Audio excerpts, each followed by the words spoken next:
Assalamualaikum warahmatullahi wabarakatuh. Perkenalkan, nama saya Rido Protio dari kelas 11 IPA 2. Jadi pada kesempatan kali ini saya akan membahas mengenai sistem pemilu yang ada pada negara kesatuan dan negara federal. Nah, sebelum itu teman-teman harus tahu terlebih dahulu nih mengenai apa sih itu negara kesatuan dan apa sih negara federal. Nah, selanjutnya saya akan jelaskan melalui animasi video.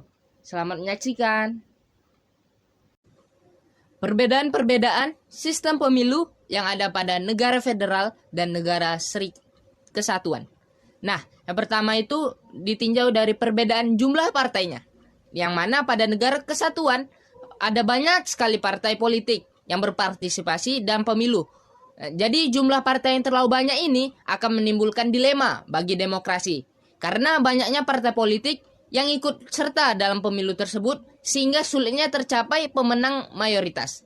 Namun di sisi lain ketiadaan partai politik mampu menguasai mayoritas yang merupakan kendala dari stabilitas pemerintahan dan politik. Nah, ini contohnya ada pada negara kesatuan Republik Indonesia, yang mana di Indonesia ini ada banyak sekali partai politik yang ikut serta dalam pemilu, yang mana ini merupakan pengimplementasikan dari demokrasi yang ada di Indonesia ini, sehingga kita bisa bebas dalam berpendapat dan juga berpolitik di negara ini. Namun berbeda hal yang ada pada negara serikat. Contohnya di Amerika Serikat, yaitu hanya dikuasai oleh 2 partai besar saja. Sebenarnya dalam konstitusinya atau hukum tidak ada batasan dalam jumlah partai. Namun dalam sejarahnya hanya 2 partai besar saja yang selalu menguasai pemilu. Yang mana ini merupakan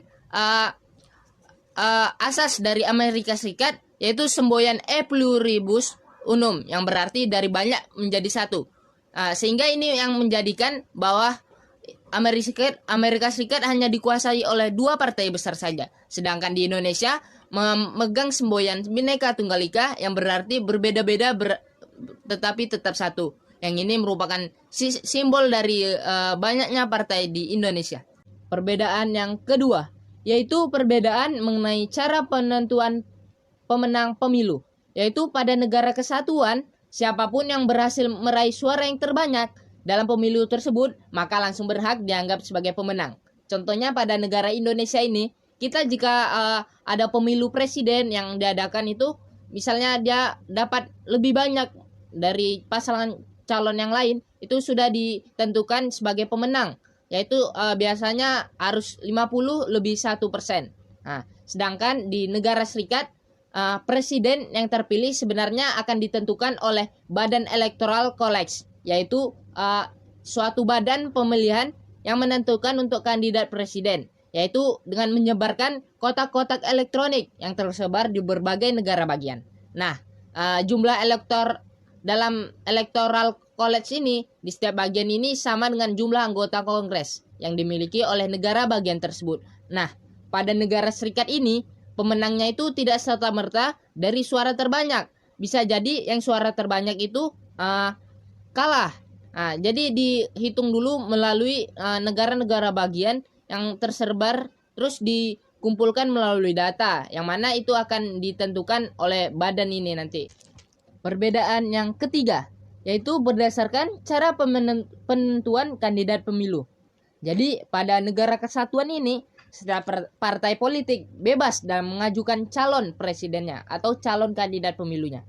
Nah, jadi calon ini pun umumnya ditunjuk langsung oleh partai yang mengusungnya.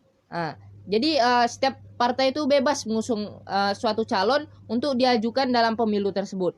Nah, contohnya pada negara Indonesia ini, pada tahun 2019 lalu partai PDI mengusung calonnya yaitu Jokowi dan Ma'ruf Amin, yang mana partai ini juga didukung oleh partai-partai yang bergabung dalam menunjuk Jokowi Ma'ruf Amin ini dalam kandidat presiden tersebut.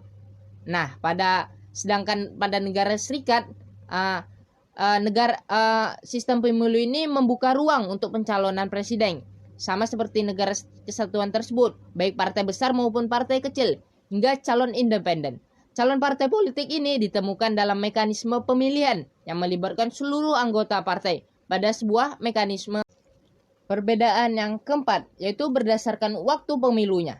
Jadi negara kesatuan ini menyelenggarakan pemilunya itu setiap 5 tahun sekali. Contohnya pada Indonesia ini yaitu dilaksanakan serentak nasional untuk memilih presiden, wakil presiden maupun pemimpin-pemimpin daerahnya seperti kepala daerah, gubernur, bupati maupun anggota DPR dan DPD.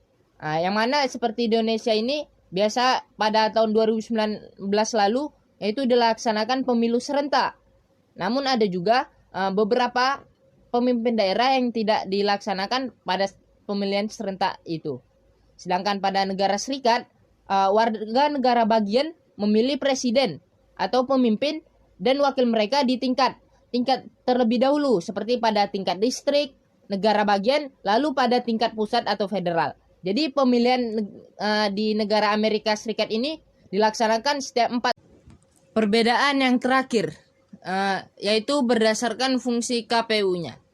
Di negara kesatuan ini fungsi KPU-nya itu lebih kompleks, yaitu lebih banyak dibandingkan negara serikat.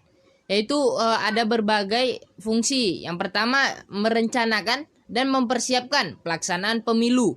Yang mana seperti Indonesia ini seperti kotak-kotak dan sebagai pemimpin acara lah pokoknya. Sedang yang kedua itu menetapkan partai-partai politik yang berhak sebagai peserta pemilu tersebut. Contohnya itu sebagai penyeleksi apakah kandidat ini cocok atau lulus sebagai pemimpin di sebuah daerah atau pemimpin pusat. Yang ketiga mengumpulkan dan mensistemasikan bahan-bahan data hasil pemilu. Jadi hasil-hasil pemilu yang sudah dilakukan oleh para warga akan diolah oleh KPU ini, sehingga akan menentukan siapa pemenang dari pemilu tersebut. Sedangkan di negara bagian fungsi KPU-nya ini hanya sebatas memastikan bahwa